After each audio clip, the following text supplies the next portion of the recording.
মমতা ব্যানার্জি যে কানে দেখে চোখে শোনে সেটা তো বলতে পারবে না, সেটা ভালো করে বলতে পারবে মমতা ব্যানার্জি, বলতে পারবে। এবং এই টাকা কোথায় গেছে সেটা এখন আর আমাদের বলার অপেক্ষা রাখে না।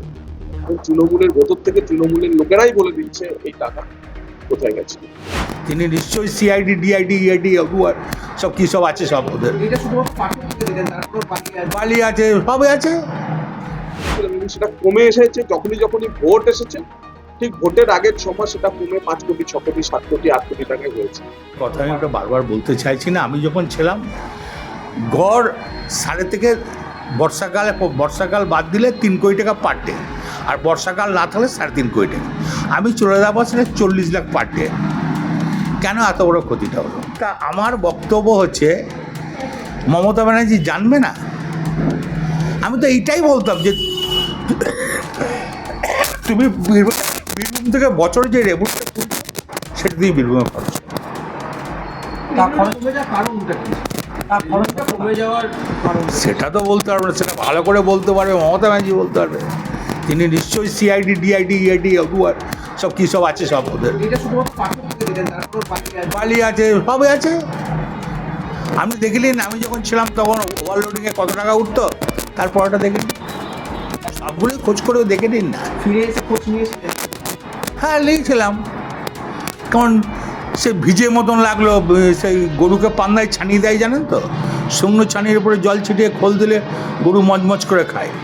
তারপরে যে ছানিটা ভিজেই গেলে একবারে কেতাকানি হয়, সেই অবস্থা হয়ে গিয়েছিল যখন ঘুরে এলাম। বলেছিলেন হ্যাঁ, তো কেতাকানি হয়েছে জানেন ওরা? অ্যাকচুয়ালি তাহলে একদম আমার জেলা কেন, সব জেলার রেভিনিউ খবর লেখেন। সুপ্রিমো মমতা বন্দ্যোপাধ্যায় মমতা ব্যানার্জি যে কানে দেখে চোখে শোনে।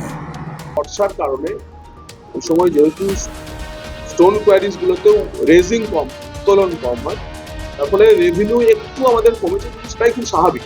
এই বর্ষার 2 মাস কম থাকে, আবার ঠিক সেপ্টেম্বর থেকে এটা পিক আপ নেয় এবং আমরা 100 ক্রোর বেঞ্চমার্ক অতি দ্রুত আমরা 1 মাসে 100 কোটি টাকা সরকারকে রেভিনিউ দেওয়াতে আমরা সেই জায়গায় পৌঁছাবো। আপনাদের একটা জিনিস বলতে পারি যে আমি গত 10 বছরের ডেটা অ্যানালিসিস করে যা দেখেছি, তাতে ওই মাসে 82-83 কোটি টাকা হচ্ছে সর্বোচ্চ। অতীতে কখনো 20-22 কোটি টাকার বেশি যখন বলা হচ্ছে যে টপ ফর্মে